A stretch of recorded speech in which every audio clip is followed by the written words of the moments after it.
a partir de la salida de Nando y Roberto. La vida en el avión se hizo un poco más cómoda.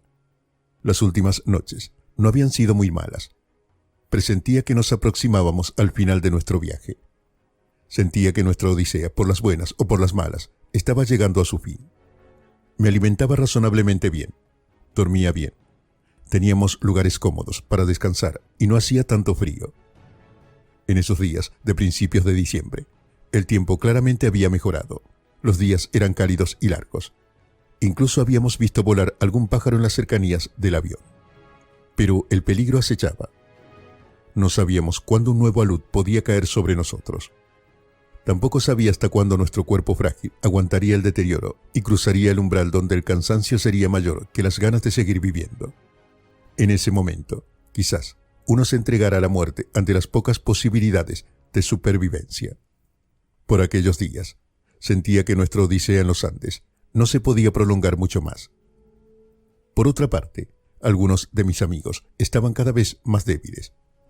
Si bien yo también estaba débil, todavía me sentía relativamente bien. Sentía que trabajar y comer lo más que pudiera aumentaba mis posibilidades de continuar con vida, y quería estar lo suficientemente fuerte como para salir caminando si me tocaba. ¿Qué haríamos si nuestros caminantes desaparecían en la montaña? En realidad, no lo sabía. Era algo que no lo hablábamos. En el avión ya había más lugar porque Nando y Roberto se habían ido. Como habíamos descolgado las hamacas, todos podíamos dormir acostados en el suelo. Por otra parte, no me producía una impresión especial ver el deterioro de mis amigos que se consumían día en día. Estábamos todos igual. Seguramente yo también me deterioraba, pero no me daba cuenta, y solo pensaba en seguir alimentándome y ejercitándome. Sentía que era lo que tenía que hacer, para por lo menos sobrevivir un día más. Esto no era un acto consciente, era el instinto para vivir que continuaba haciéndome trabajar y haciendo cosas para mantenerme vivo. Nos habíamos acostumbrado a vivir en el límite entre la vida y la muerte. No había mucha diferencia entre uno de nuestros amigos debilitados y los que morían. Era lo natural que los que iniciaban ese camino de debilidad en algún momento se nos fueran.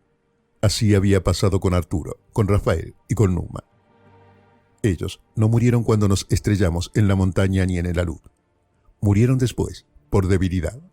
En los últimos días se les nublaba la vista y tenían una mirada triste y lejana. Perdían la atención. Casi no hablaban y dejaban de comer. Al final, eran piel y huesos. El sol y la mugre nos habían cambiado el tono de la piel. Teníamos un color marrón oscuro, opaco, con costras en los labios, y los ojos hundidos en las cavidades oculares resaltaban casi sin vida, como preguntando qué nos estaba pasando, qué seguía.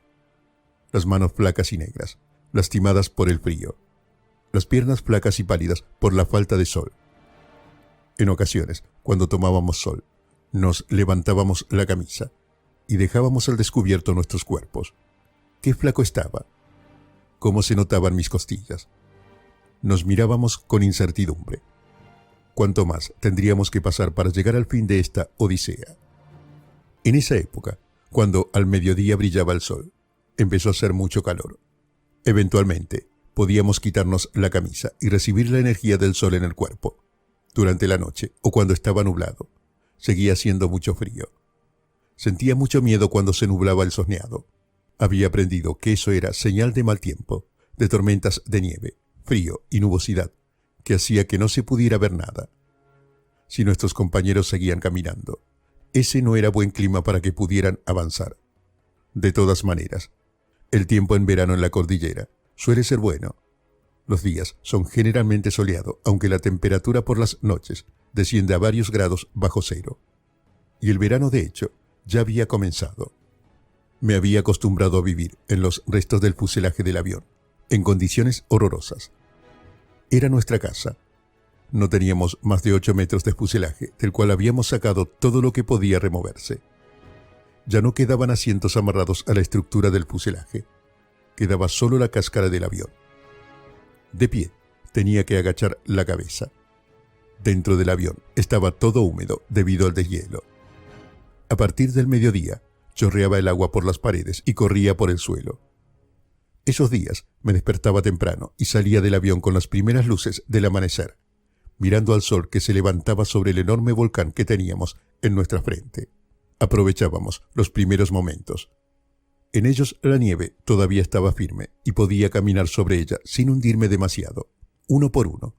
Casi todos salíamos del avión, aunque siempre había uno o dos que se quedaban adentro. Eran los que estaban más débiles, los que habían empezado el camino de no retorno. Afuera, nos sentábamos en los asientos que quedaban en la intemperie toda la noche. Sacábamos los almohadones que habíamos usado como colchones para dormir y los colocábamos sobre los asientos que teníamos instalados, mirando el sol de la mañana.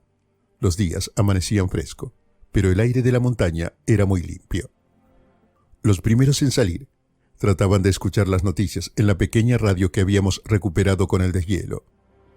Increíblemente aún funcionaba, y temprano por la mañana se escuchaban varias emisoras, además de las argentinas, uruguayas y chilenas.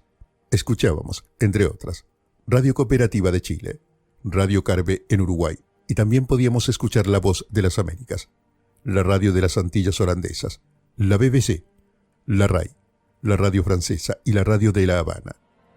Ya no hablaban de nosotros, pero cada tanto prestábamos atención a alguna noticia. La vida continuaba en el mundo. Escuchábamos que en aquel momento ardía Vietnam, que había huelga de transportistas en Chile y que las clases en la Universidad de la República en Uruguay se habían suspendido y no habían comenzado todavía. Escuché también que San Lorenzo, mi equipo de fútbol en la Argentina, había salido campeón y me alegré por un rato. Algunos de mis hermanos sobrevivientes dicen que di una vuelta olímpica al avión. De eso no me acuerdo. Quizás las di en mi imaginación o en las de ellos. Además, estábamos ya muy cansados y débiles como para dar vueltas olímpicas. Sí recuerdo haber escuchado la noticia y sentí algo de alegría. Pero como hacía mi papá cuando recibía una buena noticia, sonreía y se alegraba por un rato. Y luego me miraba como diciendo, ¿y qué crees que haga yo con esa noticia? Eso sentí allí, que era bueno que San Lorenzo hubiera salido campeón, pero que realmente no me importaba. ¿En qué me podía cambiar la vida? ¿Qué podía hacer con esa noticia? Nada nos afectaba. Cada vez nos parecían noticias más lejanas. El mundo seguía su vida y se derrumbaba. Pero yo igual quería sentir que era parte de ese mundo, que nos había abandonado y seguía su vida sin nosotros. Sin embargo, cada vez nos costaba más estar enganchados con lo que pasaba. Ocasionalmente por las mañanas, algún grupo hacía una excursión aprovechando que la nieve estaba todavía firme. En esos días salí de expedición con Carlitos y Gustavo, y fuimos hacia abajo, unos 150 metros hacia donde estaba el cuerpo de nuestro amigo, que habíamos visto bajar por la montaña el día que habíamos tenido el accidente.